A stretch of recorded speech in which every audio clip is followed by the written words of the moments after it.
अस्सलाम वालेकुम दोस्तों। सम टाइम जब आप सॉफ्टवेयर ओपन करते हैं और आपने ठीक बंद किया होता है, कोई मसला नहीं, लाइट भी नहीं गई और किसी किस्म का आप ज़ाहिर आपको मसला नहीं लग रहा होता, तो ये वाला एरर आ जाता है। ये किसी भी स्टेज पे आ जाता है। अगर मिसाल के तौर मैं यहाँ पे इसको कंटिन्यू करता हूँ, तो किसी और जगह पे भी मैं देखता हूँ तो वहाँ पे भी ये एरर आ जाएगा। ये मैं बताता इसलिए हूँ ताकि कस्टमर ये ना कहे कि यार मेरा एरर यहाँ पे आ रहा है, आपने वीडियो में वहाँ पे दिखाया। बेसिकली ये एरर आता क्या है और मैं आपको उसको रीज़न भी बता देता हूँ और इसको फिक्स आपने कैसे करना है। ये मिसाल के तौर पर ये मैं एक आइटम सेल कर रहा हूँ, क्वांटिटी लिखी, अमाउंट लिखी और यहाँ पे देखिएगा यहाँ पे ये आ गया। इसको मैं कंटिन्यू करता हूँ, सपोज करें ये आपके सामने, तो ये फिर मैं वापस जाता हूँ, फिर यहाँ पे आ जाएगा।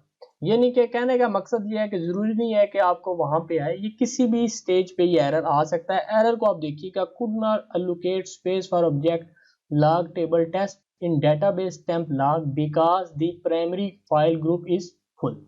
ये एरर आपने ध्यान में रखना है कि ये एरर है। इसको आपने क्या करना है, यहाँ से आप क्विट कर दें ताकि पूरा सॉफ्टवेयर ही आपका बंद हो जाए। अब आप देखते हैं कि ज़ैर तो ये कह रहा है स्पेस नहीं लोकेट हो रही, ये सी से चल रही होती है डेटाबेस जो लॉग की होती है। तो ये यहाँ पे देखें सी में बहुत स्पेस है, डी में भी है, ई में भी है, इसलिए स्पेस का बज़ैर हमें इशू नजर नहीं आ रहा। अब एक दूसरी चीज होती है कि डेटाबेस को जो स्पेस लोकेट की गई होती है वो तो नहीं खत्म होगी। इसके लिए आपने क्या करना है, आपने एंटरप्राइज मैनेजर ओपन करना है। तो आपने एंटरप्राइज मैनेजर आप किसी तरह भी ओपन कर सकते हैं। अगर तो इंस्टॉलेशन मैंने की हुई है तो फिर उसका आसान तरीका ये होता है, आप क्विक किट ओपन करेंगे, एसक्यूएल पार्ट्स में जाएंगे और यहाँ पे एंटरप्राइज मैनेजर। अगर क्विक किट से नहीं ओपन करना चाहते तो आपने यहाँ से आना है, इस पे लिखना ENTER एंटरप्राइज मैनेजर। क्योंकि सम टाइम यहाँ से विंडो 10 के अंदर ये मसला आता है कि आपको यहाँ से इस तरह अगर सर्च करते हैं तो ये आपको मिलता नहीं है। तो फिर आपने क्या करना है, आपने यहाँ पे जाना है, इसके बाद आपने यहाँ पे आ जाना है नीचे जैसे स्क्रॉल करते हुए, और इसके बाद आ जाना है ये एसक्यूएल सर्वर के अंदर, और यहाँ पे आपको पास ये एंटरप्राइज मैनेजर मिल रहा है। इसके ऊपर भी आप क्लिक करके ओपन कर सकते हैं, वहां से भी कर सकते हैं, जिस तरह आपको आसानी लगे ओपन कर लेना है आपने।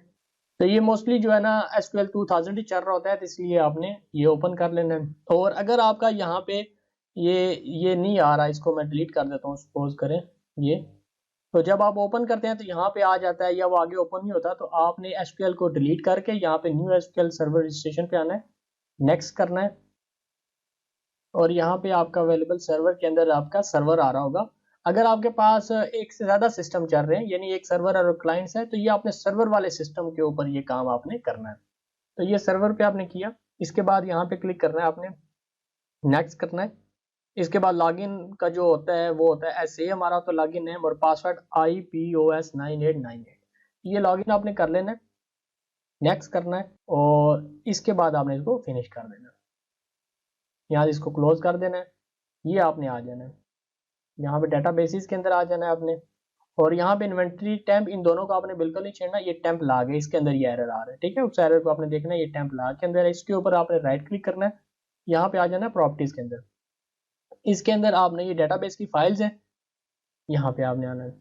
डेटाबेस की फाइल्स के अंदर आप यहाँ पे देखिएगा by percent automatic grow files, और यहाँ पे है रिस्ट्रिक्टेड दी ग्रोथ MB 5 MB तक है, आपने इसको यहाँ पे कर देना है अनरिस्ट्रिक्टेड फाइल ग्रोथ। एक इसको कर दीजिएगा, दूसरा ट्रांजैक्शन लॉग पे आइएगा, इसको भी आपने ये वाला कर दीजिएगा, और इसके बाद आपने यहाँ से ओके का बटन आपने प्रेस कर देना है। ओके का बटन प्रेस करने के बाद आप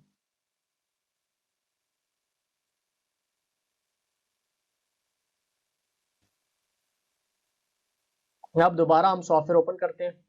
इसके बाद यहाँ पे हम लगाते हैं यूजर आईडी लगाते हैं, और इसी तरह जो उनका पासवर्ड है वो पासवर्ड यहाँ पे देते हैं।